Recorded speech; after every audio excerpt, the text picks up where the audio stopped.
As observed herein above, the learned arbitrator rejected claim number 4, namely under the head Construction of Railway Siding. The award declared by the learned arbitrator came to be confirmed by the learned Commercial Code Jaipur in an application under Section 34 of the Arbitration and Conciliation Act. Feeling aggrieved, the respondent preferred an appeal under Section 37 of the Arbitration Act before the Commercial Appellate Court Division Bench of the High Court of Rajasthan in Jaipur. By the impugned judgment and order, the High Courts has allowed the said appeal and has set aside the award passed by the learned arbitrator and confirmed by the Commercial Court Jaipur. Feeling aggrieved by the impugned judgment and order passed by the Divisional Bench of the High Court, the original claimant, the appellant, has preferred the present appeal. The learned senior advocate has appeared on behalf of the appellant and learned Solicitor General of India has appeared on behalf of the respondent.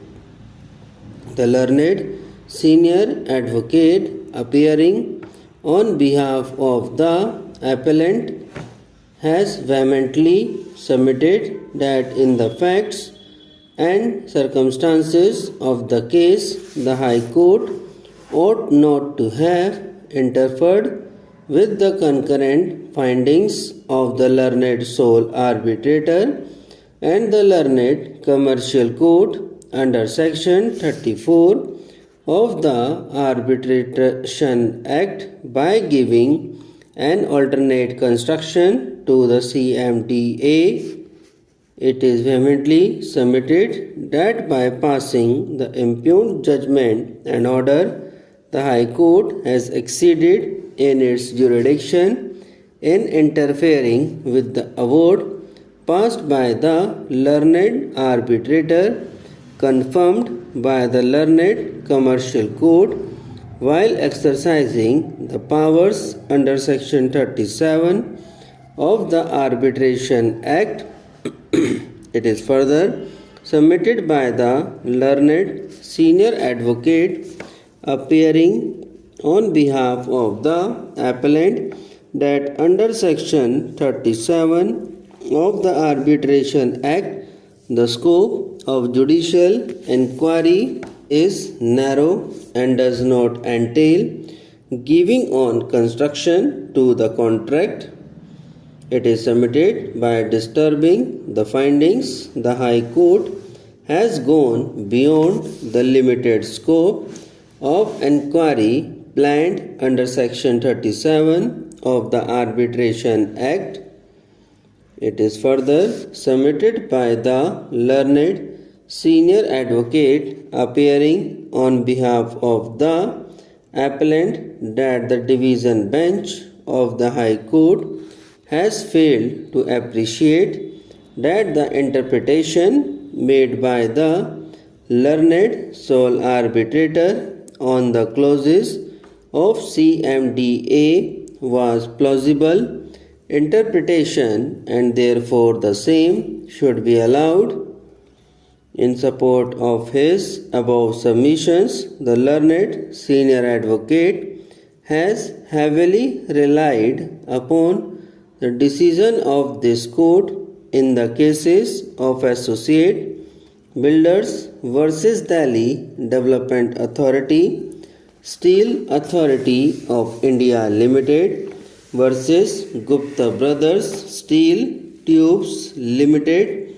and the recent decision of this court in the case of Sanyog Engineering and Construction Company Limited versus National Highway Authority of India, reported in 2019 SCC Online SC 677 It is further submitted by the learned senior advocate appearing on behalf of the appellant that admittedly there was a delay of 21 months in supply of coal which was due to the force majeure as there was a delay in obtaining the forest clearance and environmental clearance. It is submitted that the price which was agreed by the appellant in the year 2008 to be paid in the year 2011 would never remain the same in the year 2013-14. It is submitted that therefore though the commencement date as per CMDA was extended due to an admitted fact of force majeure to 25 March 2013, the commencement date would remain as the date defined under the CMDA and therefore the price escalation ought to be considered from that date. It is further submitted by the learned senior advocate appearing on behalf of the appellant that though by mutual agreement the commencement date was extended due to an admitted fact of force majeure to 25 March 2013, there was no agreement to supply the coal at the same price which was to be supplied in the year 2011. It is submitted that there is a specific clause 4.5 which allows extension of commencement date in cases of force majeure. However, no such corresponding clause has been provided in clause 5.4.3, which is a clause for price escalation. It is submitted that the intention of parties was never to unilaterally extend the first operating year referred to in clause 5.2. It is submitted that therefore the price escalation has to be necessarily applied from the contractually stated date. It is submitted that in any case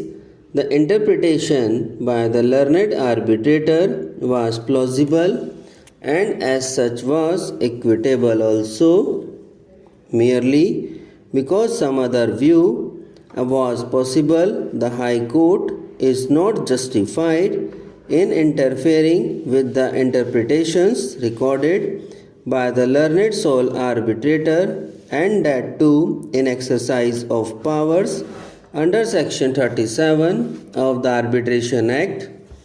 It is submitted that the interpretation of the relevant clauses with respect to claim number 1 was actually in consonance with the relevant clauses of the CMDA.